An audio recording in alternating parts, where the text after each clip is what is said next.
தவறுகள் செய்யறது குற்றம். அதே மாதிரி தவறு செய்கின்ற ஆட்களுக்கு அந்த தவறை ஊக்குவிக்கிற மாதிரி அந்த தவறுக்கு உறுதுணையாக ஒத்தாசையாக இருக்கிறது. இதுவும் இந்த பாவத்தை செய்கிறாள் அவருக்கு என்ன குற்றமோ அதே மாதிரி குற்றமாக ஆகும். சில நேரம் அதை விட பாரதூரமானதாகவும்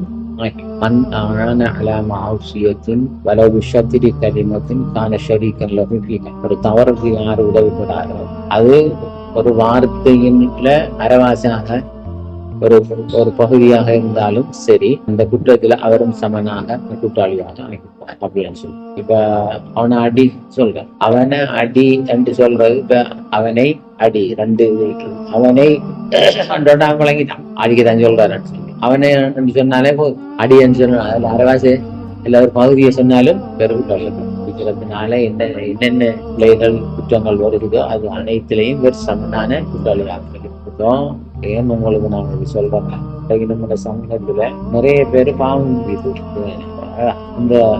அது பாவம்ங்கிறத சரியா அறியாம அல்லது அறிஞ்சிருந்தும் ஏதோ ஒரு காரணத்தை அடிப்படையாக வச்சு சொந்த கோபதாகங்களுக்காக வேண்டி அவரை ஊக்குவிக்க ஒரு ஆள் இன்னொரு ஆளுக்கு அநியாயம் செய்யறாரு வைங்கள. இப்ப அந்த அநியாயம் செய்யப்படுறாள் இருக்கிறாங்க அவருக்கு உங்களோட கோபம். இப்ப நீங்க அவரு அநியாயம் வேருக்கு அநியாயம் செய்யறாங்க உங்களுக்கு சந்தோஷம், ஏன் உங்களுக்கு அவரோட கோபம். நீங்க என்ன செய்யற அவரை போய் ஊக்குவிக்க இன்னும் அவருக்கு அவரை இன்னும் கொஞ்சம் பயன் பண்ணி என்ன செய்வார், நம்மளுக்கு பலன் சேர்ந்துட்டு இன்னொரு ஆள் பக்கவாலமா ஆயிட்டு சொல்லி இவருக்கு அநியாயம் செய்யறத இன்னும் என்ன செய்வார், அதிகப்படுத்து. இது இன்றைக்கு நம்மளோட சமூகத்துல நிறையவே நடந்துருக்கு. உங்களோட ஒரு ஆளு போவோம், உங்களோட ஒரு ஆளு போவோம், அவர் பேஸ்புக்ல பிள்ளைய அழுகுறாரு, அதுக்கு கமெண்ட்ஸ் சரிதானே எப்படி போயிருக்காரு. நவீன யுகத்துல நவீனமான முறையில செய்யற பாவம் தான் அவரு உங்களோட ஒரு ஆளுக்கு போவோம், அவர் என்ன செய்யறாரு, உங்களுக்கு பேசுறாரு, உங்களுடைய குறைகளை சுட்டி காட்டுறாரு, அல்லது உங்களோட இல்லாத அபாண்டமாக சுமத்துறாரு, அதுக்கு கமெண்ட்ஸ் போகும். அது என்ன இல்லைன்னு சொன்னா அது இன்னும் கொஞ்சம் அவருக்கு தேவைப்படுது. கண்டு வந்து பார்த்தேன், ரொம்ப கண்டிப்பாக ரொம்ப தரமான நட்புரை கண்டு அவரை ஊக்கப்படுத்துறது. அப்ப நம்ம சொல்றது வரவேற்பிக்கணும்னு சொல்லி போட்டு இன்னும் என்ன செய்வார், அவரை சொல்ல பார்ப்போம். அப்படின்ற சொந்த கோபதாபங்களுக்காக வேண்டி பாவம் செய்யறவங்களை ஊக்குவிக்கிற மாதிரி, அவங்கள தூண்டி விடுற மாதிரி, அவங்களுக்கு பக்க பலமாக ஒத்தாசையாக இருக்கிறது. இப்ப நாங்க ஒருத்தனோட போகணும்னு சொன்னோம், இந்த கோபத்தை எப்படி நம்ம பழி தீர்த்து கொள்ளலாம் அப்படிங்கிற உணர்வுக்கு மட்டும் அடிமைப்பட்டவங்களாக இருக்கும். இப்ப அவங்களுக்கெல்லாம் இந்த மாதிரி யார் மேல போவோமோ அவரை பத்தி ஒருத்தர் எழுதும் போது விமர்சிக்கும் போது கடுமையான ஒரு சந்தோஷம் வந்து ஏற்படும். இப்ப என்ன செய்வாங்க, அதுக்கு கமெண்ட் பண்ணும். இப்ப இவருடைய குறைய அம்பலப்படுத்தின பாவம். உண்மையாகவே இந்த குறை இருந்துச்சுன்னு சொன்னா அது அம்பலப்படுத்தின பாவம். இந்த குறை இல்லைன்னு சொன்னா அவர் மேல விட்டு கட்டின பாவம். இந்த பாவத்துல இவர் என்ன செஞ்சிருவாரு, சமாதான குற்றம் நடக்கும். அடுத்தது குறைய பகிரும் போது இந்த போனெல்லாம் மாறதுக்கு முன்னால ஒரு ஆள்கிட்ட தான் போய் கதைப்பேன், அல்லது கொஞ்சம் பேர்ட்ட போய் தான் இருப்பேன். எவ்வளவுதானே ஒரு ஆளை சொல்லிடுறேன். ஒரு குறிப்பிட்ட உள்ள ஆத்திரத்துல போய் குறையெல்லாம் சொல்றேன். ஆனா இப்ப அப்படி இல்லை. 10 பேர் 15 பேர் 20 பேர் இந்த பாச தெரிஞ்சவனுக்கு எல்லாம் போகும். இந்த பாச தெரிஞ்சவன் முகங்களை பாவிக்கிறவன். அப்ப ஏற்கனவே இது வாரத்துக்கு ஒருத்தருடைய குறைய அம்பலப்படுத்தின அந்த குற்றத்துக்கும், ஏன்னா அது ஒரு குறிப்பிட்ட ஆட்களுக்குள்ள அம்பலமாயிடும். இப்ப லட்சக்கணக்கா கோடிக்கணக்காங்கிற எழுதிய இவ்வளவு பேருக்கிட்ட அம்பலப்படுத்தின குற்றம், அந்த குற்றம் அவ்வளவு இவருமே நினைச்சிருவார். அப்ப நாங்க எந்த ஒரு விஷயம் இருக்காலும் ஒருத்தரை பத்தி விமர்சனம் பண்ணி எழுதப்பட்டிருந்தா அதை நம்ம பார்க்கவும் கூடாது. ஏன்னா அது நம்மளுக்கு தெரியாது. இருக்கலாமா இல்லை இல்லாமலும் போகலாம்.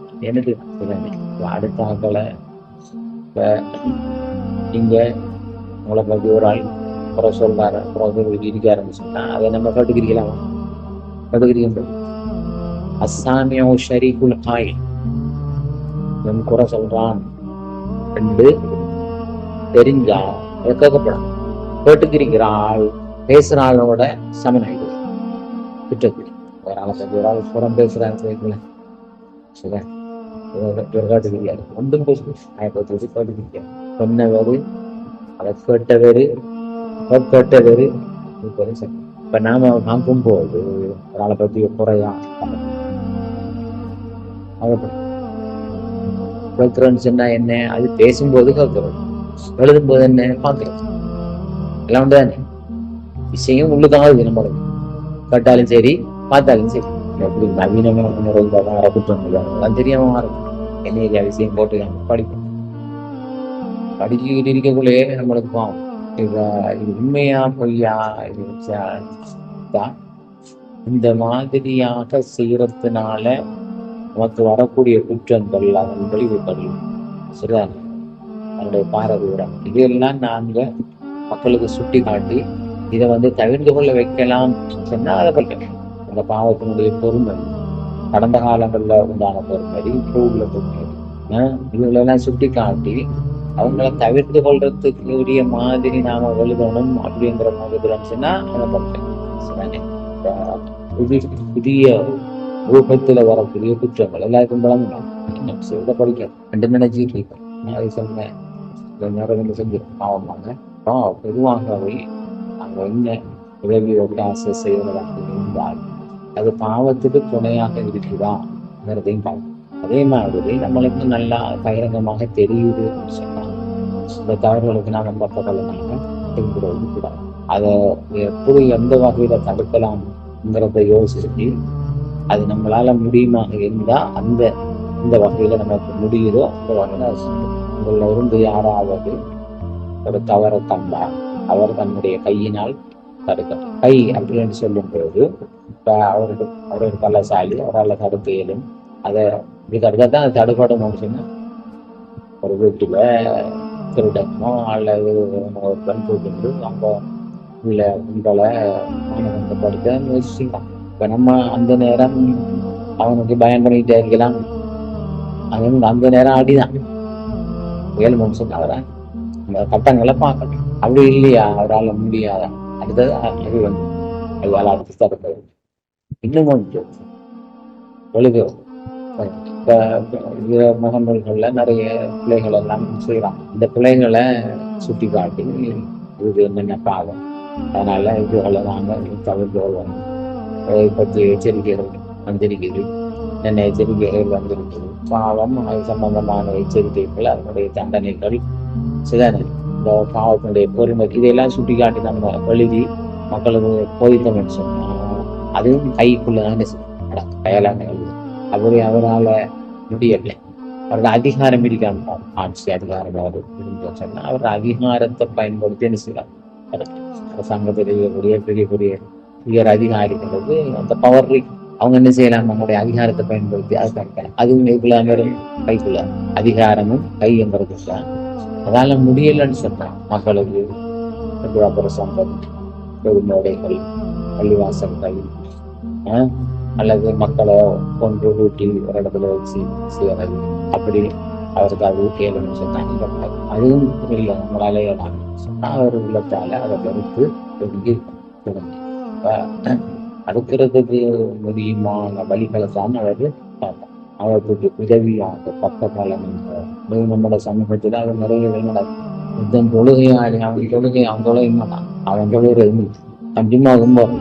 ஆனா அவனுக்கு கூட கூட்டம் சேரும். என்னன்னா ஒரு ஒரு வகையான வழியில ஒரு வகையான வழியில தொழுகை இல்லைன்னு சொன்னா அவன் எந்த நற்காரியங்களும் ஏற்றுக்கொள்ளக்கூடாது. சமூகத்துல இப்ப நம்ம ஒரு அமைப்புக்கு நாம உதவி செய்யறோம் அல்லது ஒரு தனி நபருக்கு நாம உதவி செய்யறோம் அப்படின்னு சொன்னா என்னத்துக்கு உதவி செய்யறோம்? நாம அந்த அமைப்பு என்ன செய்யும்? அந்த அமைப்பு மார்க்கத்துக்காக வேண்டி பாடுபடுதா? அந்த அமைப்பு மார்க்கத்துல சரியா இருக்குதா?